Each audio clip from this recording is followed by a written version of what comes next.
आइए जानते हैं आज के प्रमुख अंतर्राष्ट्रीय खबरों को। पहले एक नजर हेडलाइंस पर। मैंने चेताया था, आप यमुना के श्राप के कारण हारे। एलजी ने सीएम पद से इस्तीफा देने पर पहुंची आतिशी से क्यों कही ये बात। केजरीवाल की हार में झुग्गी और मिडिल क्लास फैक्टर रहे गेम चेंजर, ऐसे बीजेपी ने भेदा आपका किला। तिरुपति के लड्डू में चर्बी मिलाने वाले दबोचे गए 4 गुनहगार सीबीआई की गिरफ्त में। दिल्ली एनसीआर में बदलेगा मौसम, इन राज्यों में आज और कल होगी बारिश। पीएम मोदी का अमेरिका दौरा, होगी ऐसी डील की खत्म हो जाएगी भारत की एनर्जी क्राइसिस। हमारे संपर्क में है दोनों पक्ष, रूस यूक्रेन वॉर रुकवाने के वादे पर बोले डोनाल्ड ट्रंप। इजरायलियों को अलास्का और ग्रीनलैंड भेज दो, बेंजामिन नेतन्याहू के बयान पर सऊदी अरब का पलटवार। फिर $75 के पार हुआ कच्चा तेल, जाने पेट्रोल और डीजल की रेट। पटना के इस ठेले पर लिट्टी चोखा का स्वाद लेते नजर आए विक्की कौशल। और रोहित शर्मा के बल्ले ने काटा ऐसा गदर, सचिन तेंदुलकर को छोड़ दिया पीछे। दिल्ली चुनाव में हार के बाद मुख्यमंत्री आतिशी ने अपने पद से रविवार को इस्तीफा दे दिया। ऐसा माना जा रहा है कि उपराज्यपाल वीके सक्सेना ने निवर्तमान मुख्यमंत्री आतिशी से कहा कि आप यमुना मां के श्राप के कारण हारी है। दोनों के बीच यह बातचीत तब हुई जब राजभवन में आतिशी अपना इस्तीफा देने पहुंची थी। सूत्रों ने यह भी बताया कि सक्सेना ने आतिशी से कहा कि उन्होंने उनके बॉस अरविंद केजरीवाल को यमुना के श्राप के बारे में चेतावनी दी थी, क्योंकि उन्होंने नदी की सफाई के लिए एक परियोजना को रोकने के लिए सुप्रीम कोर्ट से गुहार लगाई थी। राजभवन के सूत्रों के अनुसार आतिशी ने एलजी की टिप्पणी पर जवाब नहीं दिया। एलजी के सचिवालय ने आतिशी के साथ सक्सेना की बातचीत के बारे में टिप्पणी करने से इनकार कर दिया। पिछले 2 चुनावों में 50% से अधिक वोट लेकर विजयी रहे अरविंद केजरीवाल के किले में इस बार बीजेपी ने सेंध लगा दी है। इसकी बड़ी वजह मिडिल क्लास और झुग्गी फैक्टर है। सरकारी कर्मचारियों को 8वां वेतन आयोग का लाभ देने की घोषणा कर बीजेपी ने विधानसभा क्षेत्र के एक बड़े हिस्से को अपने पक्ष में किया, जिसका सीधा फायदा बीजेपी प्रत्याशी को मिला। उन्होंने कुछ हजार मतों से ही सही, लेकिन केजरीवाल के खिलाफ जीत हासिल कर ली। वाल्मीकि समाज की नाराजगी भी केजरीवाल पर भारी पड़ी। सरोजनी नगर में कम से कम 200 झुग्गियां थी, जो कोर्ट के आदेश के बाद तोड़ दी गई। इन झुग्गियों में बड़ी संख्या में केजरीवाल के वोटर्स थे। 2022 में शिफ्ट हुई झुग्गियों के वोटर्स का इस बार आम आदमी पार्टी को वोट नहीं मिला। वोटर लिस्ट में उनका नाम नई दिल्ली विधानसभा सीट की वोटर लिस्ट में था। उनका नाम सूची से हटाने के लिए चुनाव से पहले आम आदमी पार्टी और बीजेपी में कई दिनों तक जुबानी जंग चली। आखिरकार वोटर लिस्ट से करीब 60,000 लोगों के नाम हटाए गए और नई दिल्ली विधानसभा में वोटर्स की संख्या 1.60 लाख से 1 लाख के करीब हो गई। इसका सीधा फायदा बीजेपी प्रत्याशी प्रवेश वर्मा को मिला और वह केजरीवाल को हराने में सफल रहे। जो थोड़ी बहुत झुग्गियां इस क्षेत्र में बची थी, वहां के वोटर्स ने बीजेपी की फ्री योजनाओं और जहां झुग्गी वहीं मकान पर भरोसा जताया और बीजेपी के पक्ष में वोट किया। तिरुपति मंदिर के प्रसिद्ध लड्डू प्रसादम में मिलावटी घी इस्तेमाल करने के मामले में केंद्रीय जांच ब्यूरो यानी सीबीआई ने रविवार को 4 लोगों को गिरफ्तार किया।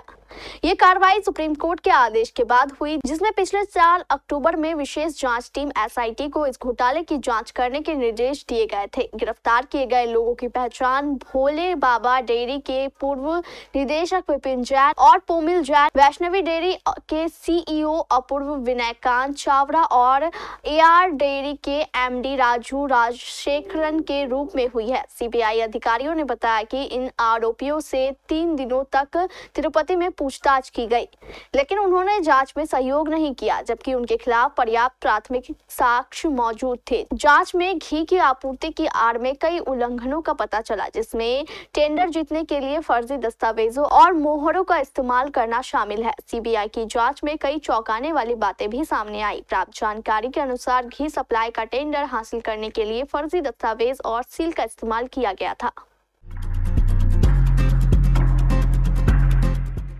देश के अधिकतर राज्यों में ठंड का प्रकोप कम हो गया है। दिल्ली एनसीआर में भी कल दिन में धूप निकली थी और सुबह शाम हल्की ठंड थी।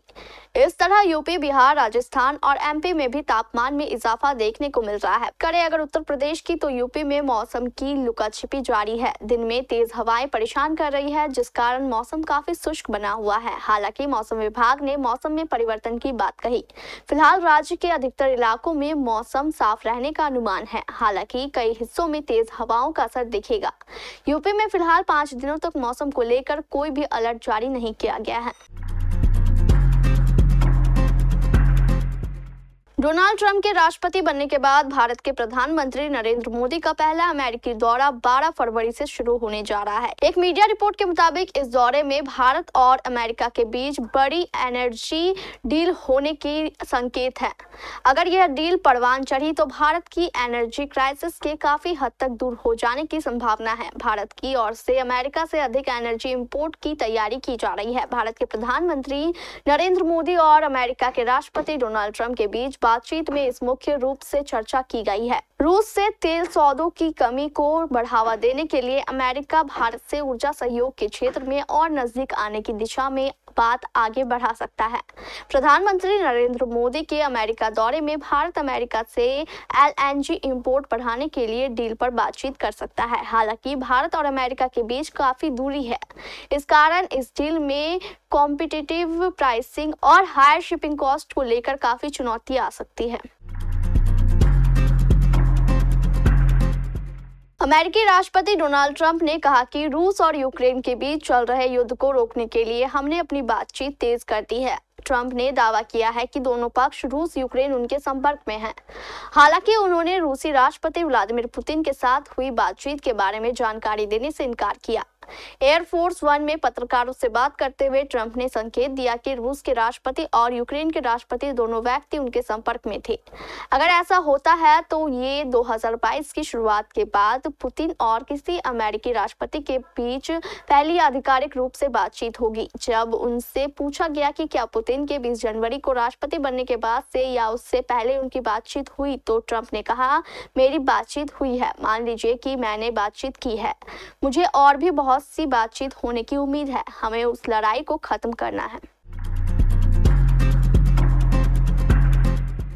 सऊदी अरब की शूरा परिषद के सदस्य यूसुफ बिन त्राद अल सादोन ने इजराइल के प्रधानमंत्री बेंजामिन नेतन्याहू के उस सुझाव का मजाक उड़ाया जिसमें सऊदी भूमि पर फिलिस्तीनी राज्य की स्थापना का विचार दिया गया था। उन्होंने सऊदी अखबार ओकाज में एक लेख के जरिए सुझाव पर कटाक्ष करते हुए कहा कि नेतन्याहू के सुझाव के बजाय अमेरिकी राष्ट्रपति डोनाल्ड ट्रंप को इजरायलियों को अलास्का या ग्रीनलैंड में बसाने की सलाह दी जानी चाहिए। नेतन्याहू ने हाल ही में इजराइल के चैनल 14 के साथ एक साक्षात्कार में यह सुझाव दिया कि सऊदी अरब अपनी जमीन पर फिलिस्तीनी राज्य की स्थापना कर सकता है। ये बयान ऐसे समय में आया है जब रियाद ने यह स्पष्ट किया है कि इजराइल के साथ संबंध तभी सामान्य होंगे जब फिलिस्तीनी राज्य की स्थापना का स्पष्ट रास्ता दिखाई देगा। अल सादोन ने नेतन्याहू के सुझाव पर प्रतिक्रिया देते हुए उसे बेतुका बताया और इसके पीछे की जायोनी मानसिकता की निंदा की। उन्होंने कहा कि जायोनीवादी और उनके सहयोगी सऊदी नेतृत्व को मीडिया के माध्यम से हेरफेर करने में सफल नहीं हो सकते। अंतर्राष्ट्रीय बाजार में कच्चे तेल की कीमतों में उतार चढ़ाव का दौर जारी है। इसी आधार पर देश भर में पेट्रोल, डीजल की कीमत तय की जाती है। हालांकि इस लंबे समय से राष्ट्रीय स्तर पर तेल की कीमतों में कोई बदलाव नहीं हुआ है। आज यानी 10 फरवरी 2025 के लेटेस्ट अपडेट के मुताबिक पेट्रोल और डीजल की कीमतों में कोई फेरबदल देखने को नहीं मिला है। हालांकि राज्य स्तर पर कीमतों में मामूली बदलाव देखा जा सकता है। इंटरनेशनल मार्केट में आज कच्चा तेल $75 के पार हो गया है। ब्रेंट क्रूड आज $75.17 प्रति बैरल है, जबकि WTI क्रूड $71.50 प्रति बैरल पर कारोबार कर रहा है। वहीं भारत की बात करें तो सरकारी तेल कंपनियों ने आज 10 फरवरी 2025 को भी सभी महानगरों में पेट्रोल और डीजल की कीमतें स्थिर रखी हैं।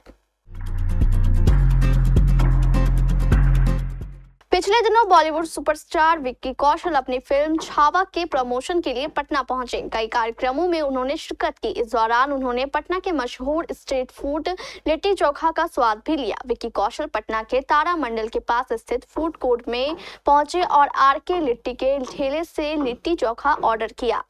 उन्हें यूं अचानक अपने बीच पाकर वहां मौजूद लोग हैरान हो गए। विक्की ने लिट्टी चखते ही इसकी तारीफ करते हुए कहा, बहुत ही बढ़िया है।